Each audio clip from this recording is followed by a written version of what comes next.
More PS5 games will be announced soon. Epic Games are just being really nice and giving away everything right now. And Nintendo is cracking down on anyone who will stand in its way. Look forward to that and more in whatever this is.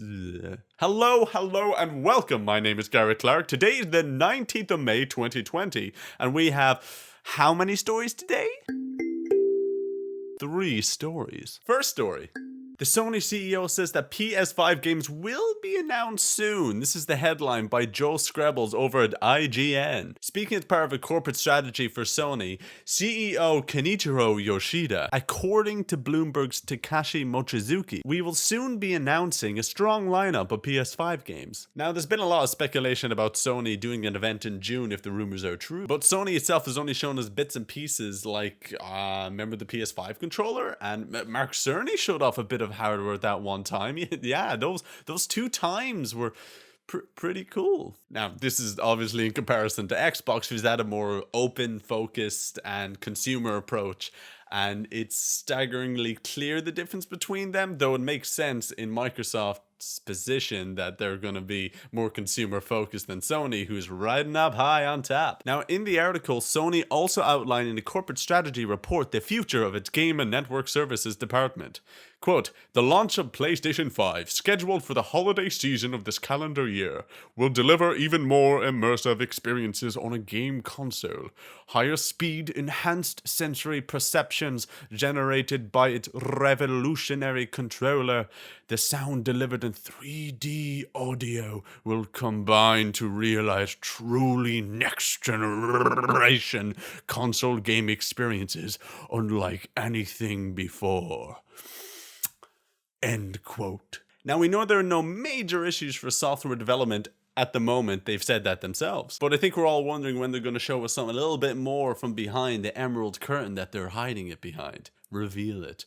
Give us a tease, just a taste of it, come on. Or we can just put up another Unreal Engine 5 demo and see what happens. Story number 2.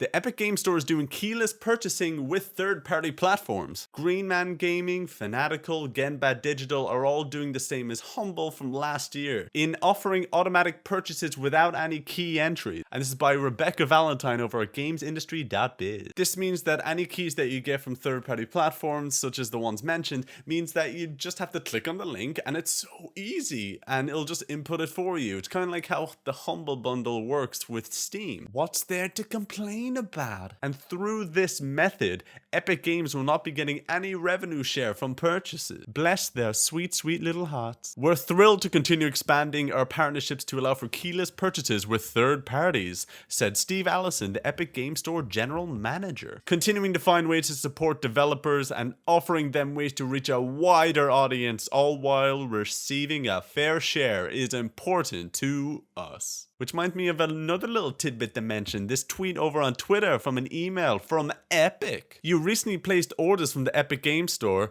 The price of the game you purchased was recently lowered, so we are issuing partial refunds for the differences. I mean, there's no references to this on any of the Epic Game Store blogs or updates, so combining this with bandwidth management, keyless integration, more local currencies, mods and achievements, and the refund policy updated to be the same as Steam. I mean, God, it's gonna be pretty hard to complain about Epic pretty soon, isn't it?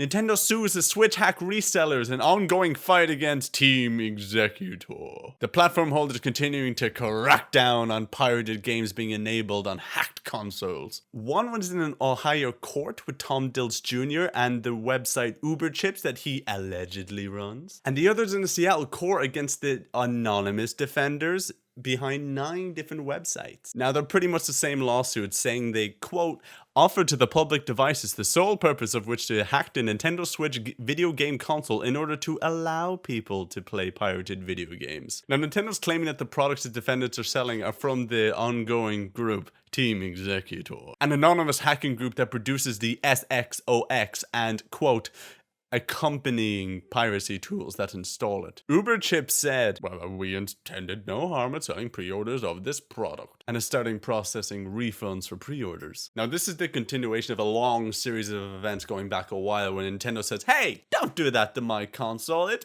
my console. Never mind that we sued you for using our emulator. That was actually your emulator, but we used it on our consoles.